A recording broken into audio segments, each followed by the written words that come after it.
Fala investidor, tudo bem? Hoje eu quero falar como que você pode perder o medo das crises mundiais da Bolsa de Valores e nunca mais ter que entrar em pânico e sofrer grandes prejuízos da Bolsa. Meu nome é Bruno Catalca e se você gostou desse assunto, já clica aqui no joinha, compartilha com seus amigos e se inscreve no canal aqui do lado, ativando as notificações para receber as novidades em primeira mão. Então olha só gente, aqui eu quero mostrar para vocês como que eu particularmente consegui perder o medo das grandes crises e aproveitar essas grandes crises para conseguir sair até mesmo mais rico delas, tá? Não estou falando que eu sou bilionário, milionário, tá? Só estou falando que é possível em todas as crises você enfrentar de frente sem medo e além disso conseguir aproveitar as oportunidades que ela oferece e sair com mais grana no bolso.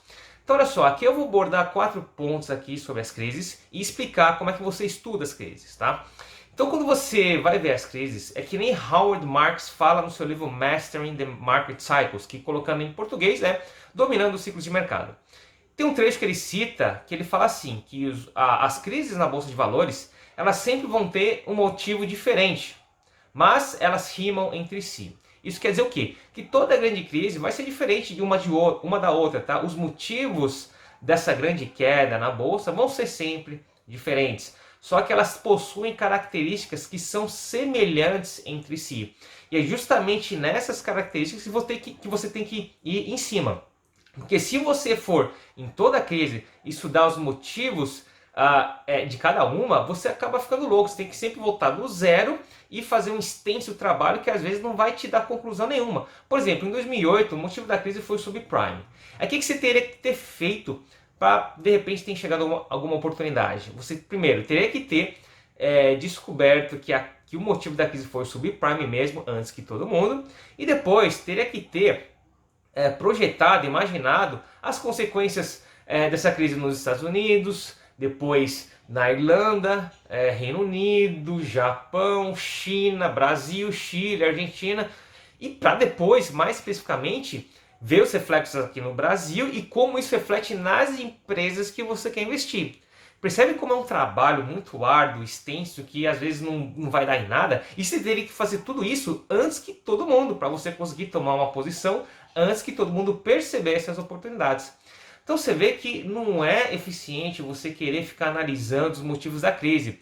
Porque isso é o que eu vejo todo mundo fazendo, por exemplo, agora na crise do coronavírus. Eu vejo que muita gente fica prestando atenção em notícias, fica tentando imaginar os possíveis cenários e fica sem entender nada quando a Bolsa de Valores começa a subir, enquanto as notícias ainda não melhoraram, tá? Então esse é o primeiro ponto, você não pode ficar se matando em cima, se debruçando em cima dos motivos. Pelo contrário, o que eu aconselho que você faça, que é o que funciona para mim, é analisar os ciclos de mercado, porque os ciclos de mercado eles possuem características entre si.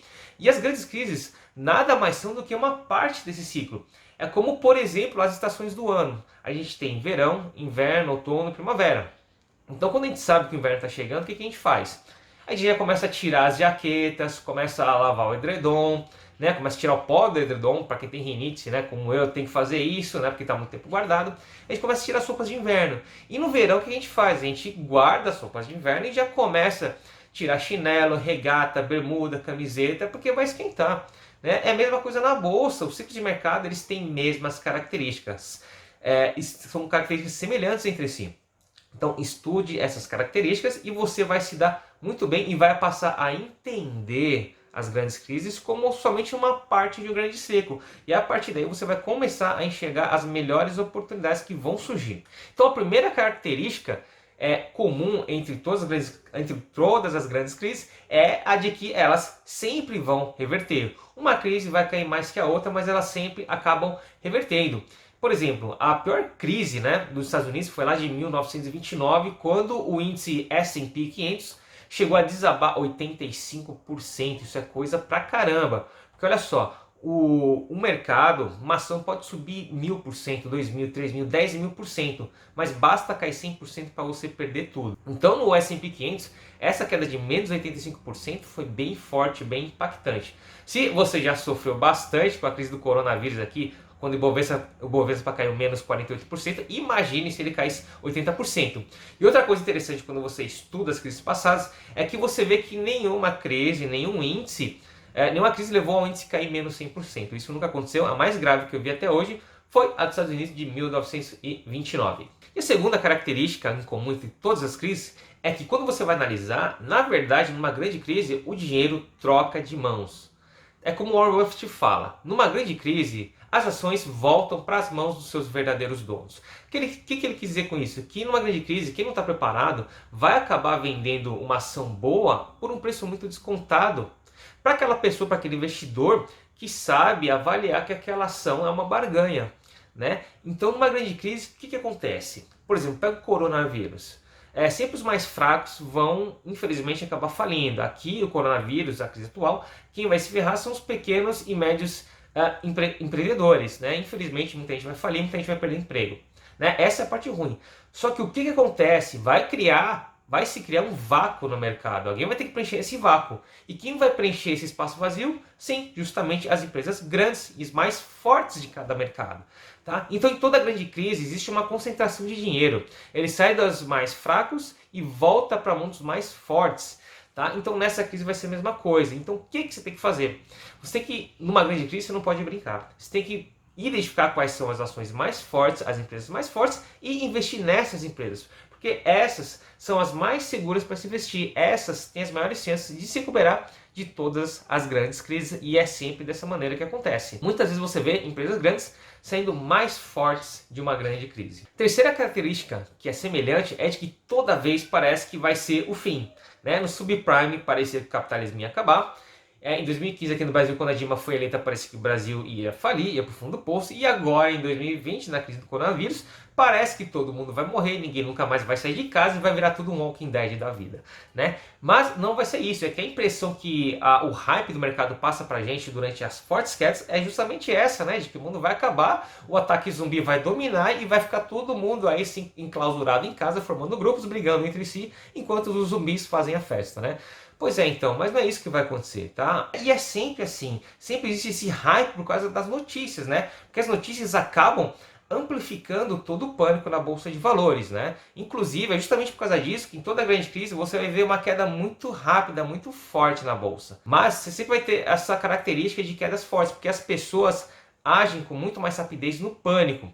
Então, quando elas têm medo, elas querem se livrar daquilo que está causando esse pânico para, de alguma maneira, se livrar disso. Né? Então, quando a próxima crise que você tiver lá e você vê os preços caindo com força, não é para você ficar apavorado. Pode sentir medo? Lógico que pode, a gente é humano, né?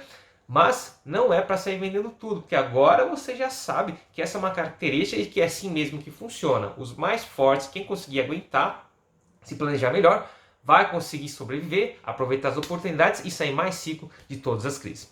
E agora, para fechar, eu queria mostrar alguns números muito interessantes para vocês, tá? Porque eu fiz uma pesquisa, eu fui analisar as crises dos Estados Unidos desde 1872 até 2020 e também analisei as crises aqui do Brasil desde 1994 e trouxe os números aqui para você dar uma animada. Então olha só, quando você vai ver qual foi a desvalorização máxima de todas as crises dos Estados Unidos, você vê que a média de desvalorização foi de menos 47%.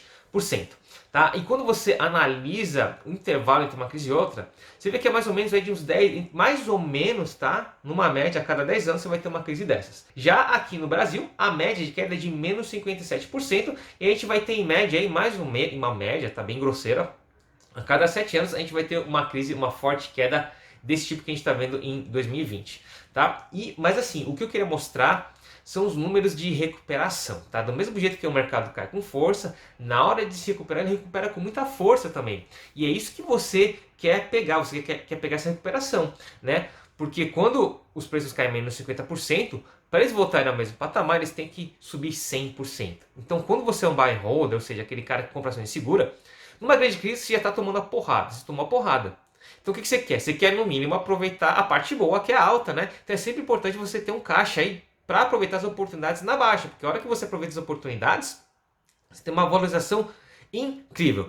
Então aqui eu também medi o quanto que cada bull market se valorizou logo após a crise. Nos Estados Unidos, a média de valorização do bull market foi de 521%. E aqui no Brasil, a média de valorização foi de 410%. Então você viu que quando você analisa os números e as características de uma crise, você vê que elas têm coisas semelhantes e coisas boas, como por exemplo o bull market que se segue depois dessa grande crise. Então, ao invés de você investir e ter medo das grandes crises, não querer enfrentar essas grandes crises, você tem que enfrentá-las de frente. Tá? Agora que você já sabe as características de cada crise, vai ficar muito mais simples e sim, muito mais fácil de você aguentar o seu emocional e conseguir, ao invés de vender tudo no pânico, no prejuízo, aproveitar as grandes oportunidades para sair mais rico de cada uma dessas crises. Beleza? Então se você gostou desse conteúdo, já clica no joinha, compartilha com seus amigos e também se inscreve aqui no canal para receber as próximas novidades em primeira mão. E se de repente você quiser minha ajuda para conseguir identificar os ciclos de mercado da Bolsa de Valores, você pode clicar no link aqui abaixo e fazer o download do e-book gratuito A Estratégia Definitiva para Vencer na Bolsa de Valores, porque lá eu vou mostrar todos os passos importantes que você tem que dar e que eu dou desde 2008 para conseguir se aproveitar dos ciclos de mercado para ter altas rentabilidades, correndo baixo risco e com no máximo 30 minutos de dedicação por semana. Então, esse era o meu recado para vocês. Eu espero que vocês tenham gostado e eu vou ficando por aqui. Um grande abraço. Tchau, tchau.